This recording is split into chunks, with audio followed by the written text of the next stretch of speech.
Hello friends, welcome to educate circle. My name is Neha Kushwaha. आज हम पढ़ने जा रहे हैं नेशनल करिकुलम फ्रेमवर्क यानी कि एनसीएफ 2005। एनसीएफ 2005 क्या है? सबसे पहले जान लें कि ये कौन सा एनसीएफ है। इससे पहले ये 3 एनसीएफ और आ चुके हैं, ये चौथा एनसीएफ है 2005 वाला। शुरुआत करते हैं। एनसीएफ 2005 जो है इसकी शुरुआत होती है वह रविन्द्रनाथ जी के एक निबंध के साथ होती है, जिस निबंध का नाम है सभ्यता और प्रगति। मेनली एनसीएफ को तैयार करने की जिम्मेदारी किसकी थी? एनसीईआरटी की, यानी कि national council of educational research training की। इसने एनसीईआरटी ने इसमें बहुत विशेष भूमिका निभाई है। एनपीई इस तरीके के कार्य को शिक्षा की एक राष्ट्रीय प्रणाली की स्थापना के साधन के रूप में देखता है, जिसमें कुछ मुख्य मूल्यों और लक्ष्यों की विशेषता होती है। एनसीएफ का मुख्य उद्देश्य क्या था? ज्ञान को स्कूल के बाहर से जोड़ना। पहला उद्देश्य ये था कि हम जो ज्ञान दें वह बच्चों को बाहरी जीवन से जोड़े। पढ़ाई रटंत प्रणाली से मुक्त हो यह सुनिश्चित करना होगा। बच्चों पे जो रटंत प्रणाली है, रोड मेमोराइजेशन है, उससे मुक्ति दिलानी थी। यानी कि और तीसरा है जो बच्चों और समाज की बदलती ज़रूरतों और आने वाली संवैधानिक ढांचों के भीतर प्रासंगिक हो, यानी कि हमको आने वाले कल के लिए बच्चों को तैयार करना था। दूसरी बात कि यह एनसीएफ 2005 मुख्य रूप से किसके ऊपर लागू किया जाना था? यह प्राथमिक शिक्षा के ऊपर विशेष जोर देती है। एनसीएफ कमेटी के बारे में जान लेते हैं कि कौन सी कमेटी के तहत ये काम किस बनाया गया। एनसीएफ कमेटी के मुख्य रूप से जो सदस्य थे वो थे प्रोफेसर यशपाल। ये प्रख्यात वैज्ञानिक थे, विद्वान थे और विद्वान की अध्यक्षता में राष्ट्रीय संचालक समिति का गठन किया गया। इस समिति में अलग अलग विषयों के विद्वान, प्राचार्य और शिक्षक सहित 35 सदस्य शामिल थे। इसमें लगभग 35 सदस्य शामिल थे। इसमें कुछ प्रसिद्ध एनजीओज भी काम कर रहे थे। एनसीईआरटी ने इसमें मुख्य रूप से भी भूमिका निभाई थी। इसमें 21 राष्ट्रीय फोकस समूह द्वारा इनके इस काम को समर्थन किया गया। इसमें मेनली 21 फोकस ग्रुप्स बनाए गए थे जिन्होंने इसका समर्थन किया और इसमें काम किया। पाठ्यक्रम के प्रमुख क्षेत्रों, राष्ट्रीय चिंताओं और व्यवस्थित मुद्दों का समर्थन करते हैं। नेक्स्ट पढ़ लेते हैं कि एनसीएफ 2005 के 5 मार्गदर्शक सिद्धांत कौन से थे, कि 5 सिद्धांतों पे इन्होंने काम किया, वह कौन कौन से थे। पहला, ज्ञान को स्कूल के बाहरी जीवन से जोड़ना है, यानी कि हमें बच्चों को बाहरी जो जीवन है हम जो ज्ञान दे रहे हैं उस ज्ञान को बच्चे बाहरी जीवन से जोड़ पाएँ। दूसरा, पढ़ाई को रटंत प्रणाली से मुक्त कराना था। तीसरा, पाठ्य पुस्तक केंद्रित ना हो, सिर्फ हम जो पढ़ा रहे हैं वो सिर्फ पाठ्य पुस्तक में से केंद्रित ना हो। चौथा था, कक्ष की गतिविधियों से जोड़ा जाए और इसे लचीला बनाया जाए, यानी कि क्लासरूम एक्टिविटीज़ को लचीला बनाने की बात कही गई थी। राष्ट्रीय मूल्यों के प्रति आस्थावान विद्यार्थी तैयार हों या राष्ट्रीय महत्व के बिंदुओं को पाठ्यक्रम में शामिल किया जाए। एनसीएफ 2005 के मुख्य भाग कौन कौन से थे? राष्ट्रीय पाठ्य चर्चा रूपरेखा के 5 भागों में बांटकर वर्णित किया गया है। कौन कौन से? परिप्रेक्ष्य, दूसरा है सीखने का ज्ञान, तीसरा है पाठ्य चर्चा के क्षेत्र, स्कूलों की अवस्था और आकलन, चौथा है विद्यालय व कक्षा का वातावरण, या पांचवा है व्यवस्थागत सुधार। यानी कि आइए जान लेते हैं इनके बारे में। एनसीएफ 2005 की आवश्यकता क्या थी? मेन इसकी आवश्यकता यही थी कि शिक्षा की राष्ट्रीय प्रणाली एक राष्ट्रीय पाठ्यक्रम ढांचे पर आधारित हो, जिसमें अन्य घटकों के साथ साथ एक सामान्य कोर्स शामिल हो जो लचीला हो। शैक्षणिक घटकों के साथ साथ मूल्यों का एक सामान्य मूल सुनिश्चित करने के लिए भारत की संस्कृति और भौगोलिक विविधताओं को जवाब देने में सक्षम शिक्षा की एक राष्ट्रीय प्रणाली को विकसित करने के साधन के रूप में पाठ्यक्रम की रूपरेखा तैयार हो। शिक्षा प्रणाली को आधुनिक बनाना इसका उद्देश्य था एवं प्रासंगिक बनाना इसका उद्देश्य था। लचीला और प्रासंगिक पाठ्यक्रम बनाना इसका उद्देश्य था। मेन उसके ऑब्जेक्टिव क्या थे, उद्देश्य क्या थे? पाठ्यक्रम बाल केंद्रित होना चाहिए, इसका पहला उद्देश्य यह था। यह छात्रों के लिए अनुभव की पूर्णता प्रदान करें, यानी कि बच्चे जो भी ज्ञान प्राप्त करें, जो भी चीज़ें देखें, उसमें उन्हें कुछ ना कुछ अनुभव जो हो वो उन्हें पूर्णता प्रदान किया जाए।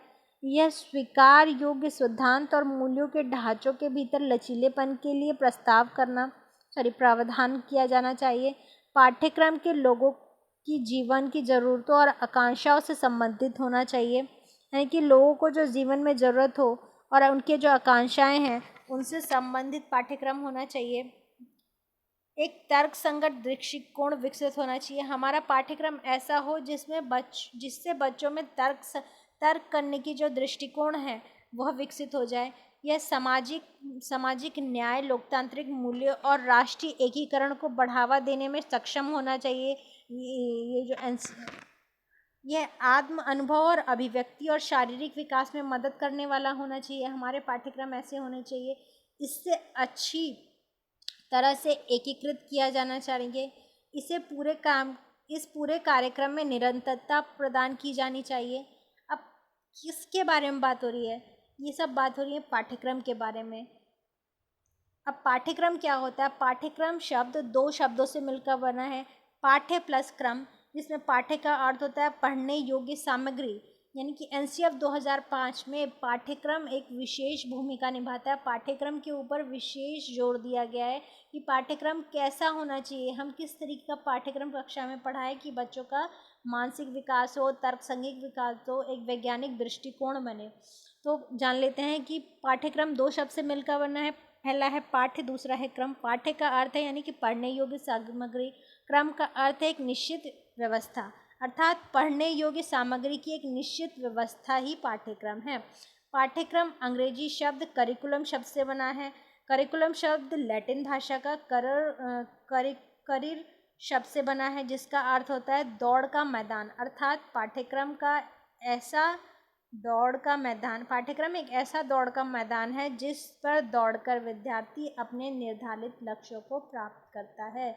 कहने का अर्थ यह है कि पाठ्यक्रम एक ऐसा दौड़ का मैदान है जिस पे इंसान दौड़कर अपने लक्ष्य को प्राप्त करता है।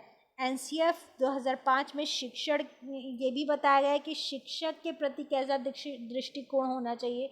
शिक्षक ज्ञान का स्रोत ही नहीं बल्कि एक सुगम करता है।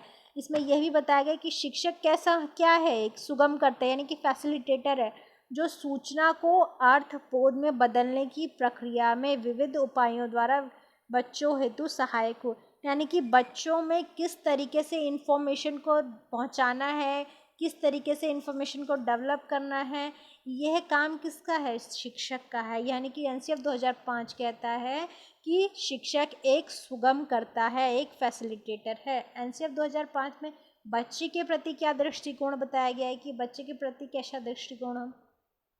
प्रत्येक बच्चे की सीखने की गति और प्रकृति अलग अलग होती है, ऐसा एनसीएफ 2005 में बताया गया है।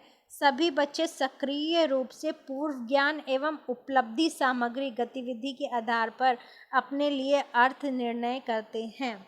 एनसीएफ 2005 में भाषा के बारे में भी बताया गया है कि भाषा किस तरीके की होनी चाहिए। तो बच्चों में भाषा समझने, अभिव्यक्त करने की क्षमता जन्मजात होती है। यह एनसीएफ 2005 में माना गया है कि बच्चों में भाषा सीखने और उन्हें अभिव्यक्त करने की जो क्षमता है वो जन्मजात है। एनसीएफ 2005 में गणित के प्रति कैसा दृष्टिकोण है? बच्चे गणित की मूल संरचना को समझने, अंकगणित, बीजगणित और रेखागणित, त्रिकोणमिति में सभी मूल तत्व, समस्या समाधान की अनेक युक्तियां अर्थात सामान्य परिणाम, स्थिति विश्लेषण, अनुमान लगाना, पुष्टि करना आदि पद्धति मुहैया कराता है। मेन रूप से एनसीएफ 2005 में विषयों के बारे में एक विशेष चर्चा की गई है, विशेष बातें बताई गई हैं जिसको हमें पढ़ना ज़रूरी है। एनसीएफ 2005 में कुछ सुझाव दिए गए हैं, उनको भी जानना बहुत ज़रूरी है। एनसीएफ 2005 के अनुसार प्राथमिक स्तर पर भाषा का माध्यम मातृभाषा होना चाहिए। ऐसा एनसीएफ 2005 में कहा गया कि प्राथमिक स्तर पर बच्चों को मातृभाषा में ही पढ़ाया जाना चाहिए। शिक्षा सूत्र की अगर बात करें हम, तो जैसे ज्ञात से अज्ञात की ओर होता है, मूर्त से अमूर्त की तरफ, अमूर्त की ओर आदि कि अधिकतम प्रयोग किया जाए, यानी कि जो पता है उससे हम अज्ञान चीज़ों को ढूंढें, जो मूर्त है अमूर्त की तरफ, इस तरीके से पढ़ाया जाना चाहिए। सूचना को ज्ञान मानने से बचा जाए। कहा गया है कि विशाल पाठ्यक्रम एवं मोटी किताबें शिक्षा प्रणाली की असफलता का प्रतीक है। बहुत बड़ा सिलेबस और बहुत मोटी बुक, यह शिक्षा प्रणाली की असफलता का प्रतीक है। मूल्यों को उपदेश देकर नहीं बल्कि वातावरण देकर स्थापित किया जाए। और कहा गया है कि अभिभावकों को सख्ती का संदेश दिया जाएगा कि बच्चों को छोटी उम्र में निपुण बनाने की आकांक्षा रखना गलत है। एनसीएफ 2005 में क्लियर कट बताया गया है कि हम बच्चों के ऊपर किसी भी चीज़ के लिए बर्डन नहीं देंगे। बच्चों को स्कूल के से बाहर जीवन से तनाव मुक्त वातावरण प्रदान किया जाना चाहिए। अच्छे विद्यार्थियों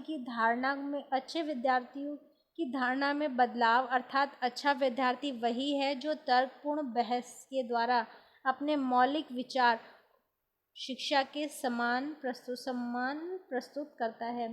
और क्या कहा गया है कि खेल आनंद के बाद सामूहिक भावना के लिए है, रिकॉर्ड बनाने के बाद तोड़ने की भावना को बढ़ावा देना नहीं। कहा गया है कि खेल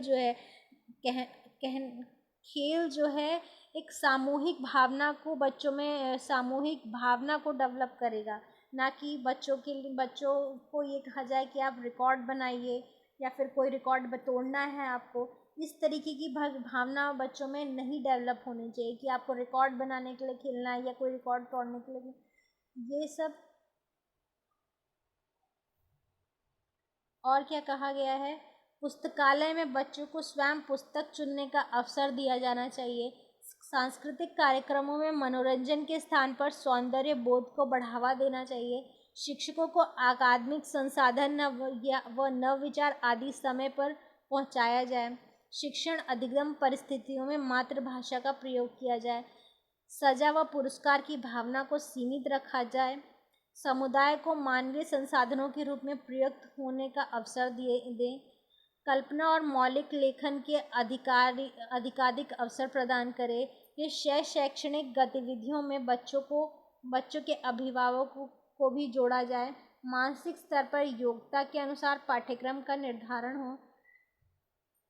शांति शिक्षा को बढ़ावा, महिलाओं के प्रति आदर व जिम्मेदारी का दृष्टिकोण विकसित करने के कार्यक्रमों का आयोजन किया जाए।